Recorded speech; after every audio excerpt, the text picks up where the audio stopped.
अस्सलाम वालेकुम। आज रमज़ान का आखिरी दिन है, आखिरी रोज़ा है और कल ईद है और कई ममालिक में जो है वो आज ईद है। तो तमाम दोस्त अहबाब को, मुसलमानों को बहुत बहुत ज़्यादा ईद मुबारक। आज मैं बात करूँगा अमेज़ॉन के ऊपर। अमेज़ॉन एक हॉट टॉपिक है। बहुत ज़्यादा लोग सोशल मीडिया पर अमेज़ॉन के बारे में बात करते हैं। डिफरेंट किस्म के इंटरव्यूज़ आपने देखे होंगे कि लोग इतने पैसे कमा रहे हैं और कैसे पैसे कमाने हैं इसके बारे में भी लोग आपको बता रहे होते हैं, ठीक है। तो सबसे पहले मैं आपको अपने बारे में बताऊं कि मैं अमेज़ॉन पे काम 2017 से कर रहा हूं। एज ए वर्चुअल असिस्टेंट मैंने काम शुरू किया था अमेज़ॉन पे। और जैसे लिस्टिंग वगैरह लगाना, ऑर्डर मैनेजमेंट करना, इसके अलावा कस्टमर सर्विस जो होती है उसके लिए उसके ऊपर भी मैंने काम किया हुआ है। तो अमेज़ॉन का तजुर्बा या एक्सपीरियंस तो जो मुझे पहले काफ़ी देर पहले से था। उस वक़्त से ही नहीं मैं अमेज़ॉन पे काम कर रहा हूँ जब पाकिस्तान में अमेज़ॉन के बारे में लोगों ने भी बात करना शुरू नहीं की थी। लेकिन अमेज़ॉन के ऊपर सेलिंग जो करना वो मैंने अब 2 से 3 महीने पहले स्टार्ट की है। उसकी क्या वजह है वो भी मैं आपको बताऊँगा। उसकी वजह ये है कि मैं, जैसा कि आपको पता है कि मेरी जो फैब्रिक की शॉप है, इसके अलावा मेरा ऑनलाइन काम है, रेस्टोरेंट है, मार्की है, ये चीज़ें सारी जो है वो देखनी होती है। तो इसके लिए मेरे पास टाइम नहीं था कि मैं अमेज़ॉन पे अपना सेलिंग वाला काम कर सकूँ, क्योंकि ये भी एक फुल फ्लेज काम होता है, ये एक आपका पार्ट टाइम काम नहीं होता। अमेज़ॉन पे मैंने अकाउंट 2022 में बनाया था, नहीं पिछले साल बनाया था। 2021 में अमेज़ॉन ने अलाउ कर दिया था पाकिस्तान से आप जो है ना अपना अकाउंट जो है बना सकते हैं। लेकिन मैंने 2022 में अपना अकाउंट वगैरह बनाया, उसको वेरीफाई करवाया, अमेज़ॉन यूएस का अकाउंट बनाया और वेरीफाई करवा के उसको फिर मैंने एज ए इंडिविजुअल कर दिया ताकि मंथली जो है फ़ीस वो आपको ना पड़े। तो उसको फिर मैंने इस तरह छोड़ दिया कि जब मेरे पास टाइम होगा तो मैं फिर इसको वो अपना कोई ना कोई चीज़ सेल करेंगे। तो फिर मैंने ये 3 महीने पहले प्रोग्राम बनाया कि अमेज़ॉन पे कोई ना सेलिंग शुरू की है इस ईयर के स्टार्ट में, 2023 के स्टार्ट में। तो मैंने क्या किया, मैंने अमेज़ॉन यूएस के अकाउंट से अमेज़ॉन यूके का अकाउंट बनाया। तो जब आप अमेज़ॉन यूके का अकाउंट बनाते हैं तो उस पे वेरिफ़िकेशन के लिए आपको कुछ इज़ाफ़ी डॉक्यूमेंट्स जो हैं वो देने पड़ते हैं। तो वो वगैरह सारा अप्रूवल का प्रोसेस करते तकरीबन कोई 15-20 दिन लग गए। उसके बाद मेरा अकाउंट जो है वो अप्रूव होगा यूके पे सेलिंग के लिए। अच्छा, अमेज़ॉन यूके का अकाउंट मैंने क्यों बनाया? वो इसलिए बनाया कि जो मैं पहले भी काम करता रहा हूँ, तो अमेज़ॉन यूके के अकाउंट्स पे मैं काम करता रहा हूँ। मेरे जो ब्रदर हैं, बड़े भाई हैं, वो उधर होते हैं, उनका वहाँ काम ऑनलाइन चल रहा होता है। तो मुझे मेरे पास एक फैसिलिटी थी, एक ऑप्शन था, सहूलत थी, तो मैंने कहा चलो यूके से पहले स्टार्ट किया जाए, ठीक है। तो यूके से ही चीज़ें ली जाएँ और यूके में ही बेची जाएँ। तो मैंने इसलिए बनाया कि उसको चेक किया जाए। लेकिन जब मैंने अमेज़ॉन ये यूके का अकाउंट बना के उस पे सेलिंग शुरू की तो मुझे पता चला कि जो अमेज़ॉन है वो उन लोगों के लिए जो पाकिस्तान से बैठकर अमेज़ॉन का अकाउंट बनाकर यूके में सेल करना चाहते हैं, बहुत ज़्यादा उनके लिए रिस्ट्रिक्शन लगा देता है।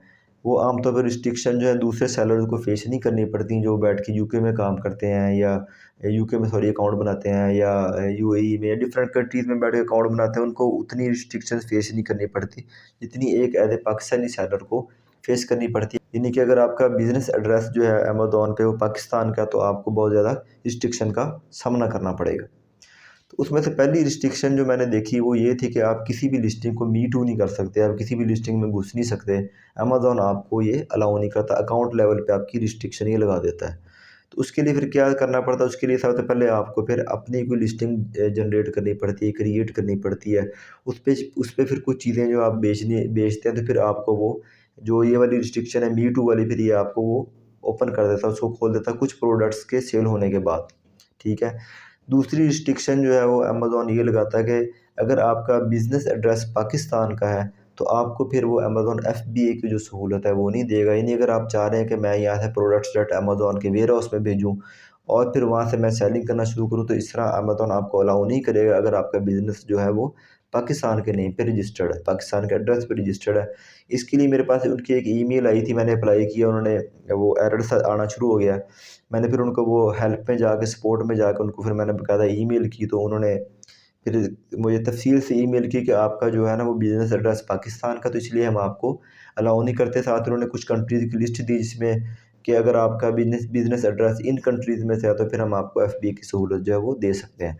उसके लिए ऑप्शन ये था मेरे पास कि मैं अगर चाहता तो अमेज़ॉन का जो बिज़नेस एड्रेस है वो यूके का मैं करवा सकता था, लेकिन वो मैंने इसलिए नहीं करवाया कि वो अमेज़ॉन दोबारा जो मेरा अकाउंट है वो उसको वेरिफिकेशन में डाल देगा। अकाउंट तो ज़ाहिर सी बात मेरा बिल्कुल नया है, उसको उसने वेरिफिकेशन में भी डाल देना था और फिर पता नहीं अप्रूव करना था कि नहीं करना था। तो उस दौरान जो भी आपकी सेलिंग होनी थी, उसके जो पैसे हैं या उसकी जो अमाउंट है वो फिर उसने होल्ड कर लेनी थी। तो इसलिए फिर मैंने रिस्क नहीं लिया, मैंने इसको पाकिस्तानी अकाउंट एड्रेस पे ही उसको मैंने कंटिन्यू किया। तो मेरे पास 3PL सर्विसेज जो मेरे भाई जो हैं ऑलरेडी वो प्रोवाइड कर रहे हैं डिफरेंट जो सेलर्स को, तो मेरे पास सहूलत थी तो मैंने उसका फ़ायदा उठाया, तो मैंने अपनी सेलिंग शुरू की। लेकिन हर बंदे के पास ये वाली अपॉर्चुनिटी नहीं होती, ठीक है। तीसरी रिस्ट्रिक्शन जो अमेज़न लगाता है वो ये लगाता है कि आपको वैट जो है वो देना पड़ता है। यानी कि अगर आपका अकाउंट जो है वो यूके से बाहर के एड्रेस पे रजिस्टर्ड है, तो यूके की जो अथॉरिटी है वो अमेज़न के थ्रू आपसे वैट लेगी। उसमें आपके ऊपर वैट एग्जम्प्ट नहीं होगा, यानी आपको वैट हर सूरत में देना पड़ेगा। और Amazon as a market facilitator आपसे वैट लेकर वो अपनी गवर्नमेंट को जमा करवाएगा। तो ये वाला वैट जो होता है ये तकरीबन 15 से 20% के दरमियान वेरी करता है, और ये प्रोडक्ट टू प्रोडक्ट जो है ये वेरी करता है कि डिफरेंट प्रोडक्ट्स पे डिफरेंट वैट होता है। यानी इसका मतलब ये है कि अगर आप पाकिस्तान से बैठकर अमेज़न पे सेलिंग करेंगे तो आपका जो प्रॉफिट मार्जिन है वो ऑलरेडी 15 से 20% कम हो जाएगा। अगर आप बहुत ज़्यादा कस्टमाइज़ किस्म की कोई प्रोडक्ट सेल करें तो फिर आप उसको हाई रेट पे, हाई प्राइस पे सेल कर सकते हैं, लेकिन उसमें भी 50% चांस होते हैं कि वो बिक भी सकती है वो और आपके गले भी पड़ सकती है। लेकिन अगर आप चाहते हैं कि रनिंग प्रोडक्ट्स पे आप काम करें तो फिर आपको जो है ये 15 to 20% के दरमियान वैट जो है ये आपको अमेज़न को पे करना पड़ेगा।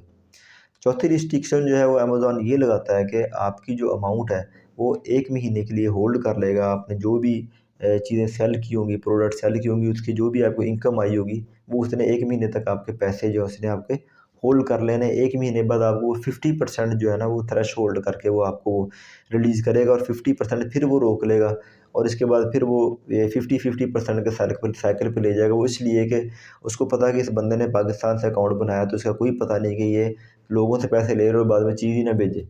तो वो इस चीज़ को चेक करता है, वो 4-5 महीने तक अमेज़न इस चीज़ को चेक करता है, आपके ऑर्डर्स की बकायदा जो ट्रैकिंग वो चेक करता है। जब उसको पता लग जाता है कि ये एक रियल सेलर है और वाक़ई ये लोगों को चीज़ें प्रोवाइड कर रहा है, कस्टमर को चीज़ें दे रहा है, तो फिर वो आपकी जो ये वाली रिस्ट्रिक्शन है वो भी हटा के फिर उसको आम जो सेलर है उनके बराबर आपको वो जैसे हर 14 डेज़ के बाद वो डिस्बर्समेंट वो फिर आपको वो दे देता है।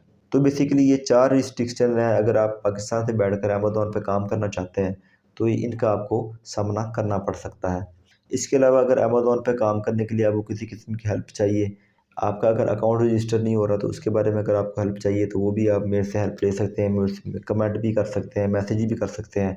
इसके अलावा अगर आप जो है यूके में कोई अपनी प्रोडक्ट बेचना चाह रहे हो, 3PL सर्विसेज आपको थर्ड पार्टी लॉजिस्टिक्स की आपको सर्विसेज चाहिए, तो उसके लिए भी आप मेरे से रब्ता कर सकते हैं। जो हमारा यूके का वेयर हाउस है उसके थ्रू हम आपको ये फैसिलिटी प्रोवाइड कर सकते हैं। उसके अलावा अगर आपने अपनी अकाउंट मैनेजमेंट करवानी है, ऑर्डर मैनेजमेंट करवानी है, तो उसके लिए भी आप मेरे से रब्ता कर सकते हैं। मेरे पास एक इधर एक टीम मौजूद है जो ये काम ऑलरेडी कर रही है। अपना ख्याल रखिएगा। बहुत बहुत शुक्रिया। अल्लाह हाफ़िज़।